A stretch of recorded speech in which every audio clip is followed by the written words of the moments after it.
Qarqe nga Beogradi tentuan destabilizimin e Kosovës dhe komprometimin e KFOR-it. Ish-presidenti i Malit të Zi, Milo Đukanović, ka deklaruar se qarqe politike dhe të sigurisë nga Beogradi qëndronin pas një operacioni për destabilizimin e Kosovës dhe komprometimin e KFOR-it në fillim të viteve 2000.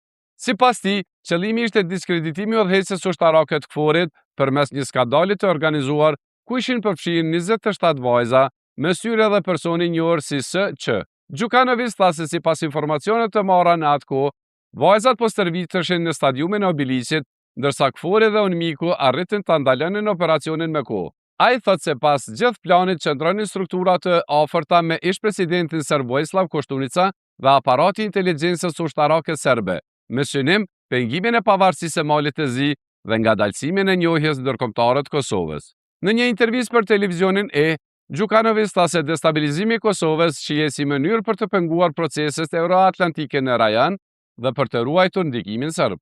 Ai shtoi se afera kishte për qëllim edhe komprometimin e institucioneve malazeze dhe krijimin e krizës politike në prag të referendumit për pavarësinë e Malit të Zi.